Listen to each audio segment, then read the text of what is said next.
Hello, my Basset Hound friends and my sexy little pie cuties. Mark the Punk Gamer, a.k.a. Markapunk here. And yes, it's this time. I'm finally doing another horror franchise review series, which is Nightmare on Elm Street. I'm introducing this glove to you, so there you go. I'm excited to do the Nightmare on Elm Street franchise for you guys. So you guys requested this a lot, and I have my cat Lincoln here. And I'm excited to do this review series for you. And well, here it is right here, box set. I have the remake as well. I'm excited to do a review series with you guys, and I got the glove for it to show you guys. It's not a real glove. I wish it was. That'd be freaking awesome, though. Yes, we're starting off with the very first original OG classic by Wes Craven, A Nightmare on Elm Street. Let's get to the review. To start off with the positives, straight away I want to talk about Robert Englund as Freddy Krueger. Yes, he's called Fred Krueger in the original movie. That's what the title recommends. And yes, I love the opening when he makes his glove for the first time like this. That's the greatest opening for a movie.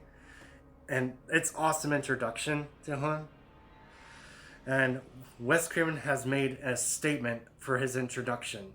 And I love it.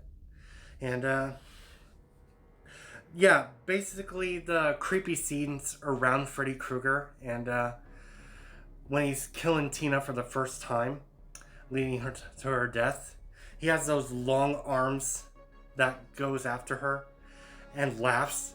One of the best, creepiest fucking scenes in the whole movie when he goes after Tina. I love that scene. And yeah, her death is awesome. Tina's death is awesome. Basically, they use the rotating room. What she thinks she's on the floor and keeps dragging her across the ceiling. And that's a really cool effect in the movie when Freddy's killing Tina. And that's the greatest death for her. And alright, so next positive. I want to talk about Heather Langenkamp as Nancy Thompson. She's one of the best final girls in my opinion in the whole series. And yes, she does come back in part 3, which I will get to later on. And my glove keeps falling apart. But anyways, yeah, Heather Langenkamp as Nancy Thompson. They try to tell the people that Freddy is real, and they kept dismissing her until she takes her to the REM sleep place to prove she's not batshit crazy until Nancy pulls his hat out of his dream for the first time ever. And yeah, that proves it. To prove she's not batshit crazy. And yeah, Heather Langenkamp is one of the best main characters in the series. And going along her adventure. And we learn more about Freddy's backstory with Nancy's mother and how she kept this glove in the furnace down in the basement. It's an interesting story. Why Freddy Krueger is just killing children in their sleep. And so much backstory with Freddy Krueger. And coolest backstory. And a morbid backstory. The coolest set pieces in the whole first movie is involving the boiler room section. Such creepy setting for the nightmare sequences to be. I think it's one of the best parts of the movie. And goddamn, they're awesome. And where Freddy used to work back then. That's one of his other jobs.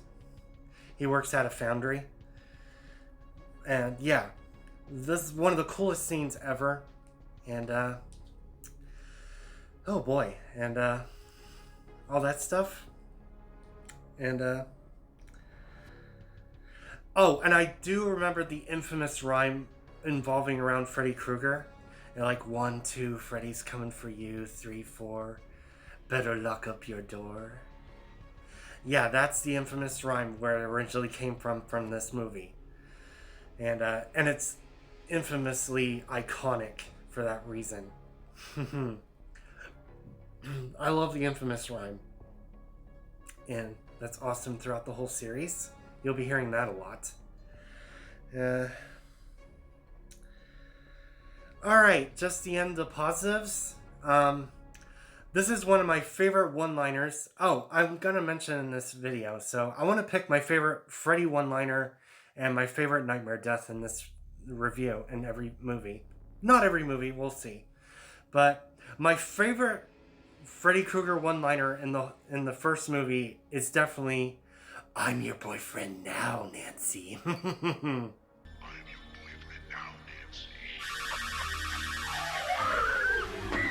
Yes, my basset hound friends and my sexy lemon pie cuties. That is one of my favorite one-liner from the first movie. Is definitely that one. And leading up to that one-liner, I'm gonna name my favorite nightmare death in this movie is definitely Glenn's death, the blood volcano death. It's actually my most favorite in this first movie. God damn, this death is so memorable in this movie.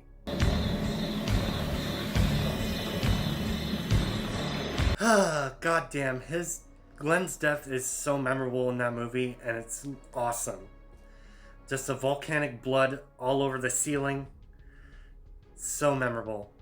And that's it for all the positives. I don't have any mixed feelings about this movie, but there is one glaring minor negative about this movie. It's the ending of this first movie. This really doesn't age well, and it a little bit irritates me when Nancy's mother get pulled through the door, and you see a blow up doll of Marge. Oh my god, possibly the worst ending to the first one. I wish this first movie had a better ending, in my own opinion. And yeah, that ending can go screw itself. It doesn't age well, guys. I'm sorry. Um, Everything else in the movie is just fucking awesome, though. And that's the only negative I have to say about this one.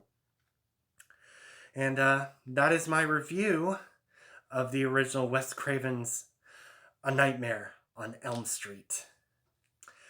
As I always do, I put the end of the review with my rating and all that sort of shit. And yeah.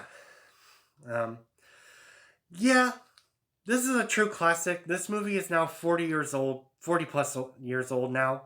Um, it still holds up, even 2024. It's still a nightmare classic. And my next sequel, ooh, it's going to be a fun one. It's going to be A Nightmare on Elm Street 2, Freddy's Revenge. I'm going to end this here. Subscribe to me if you have not. Make sure you click the bell to get all of my notifications. Also, and share and like my first Nightmare on Elm Street review series of the original Nightmare on Elm Street 1984. And I will see you, my best home friends, and my sexy lemon pie cuties, on Nightmare on Elm Street 2, Freddy's Revenge. See you later.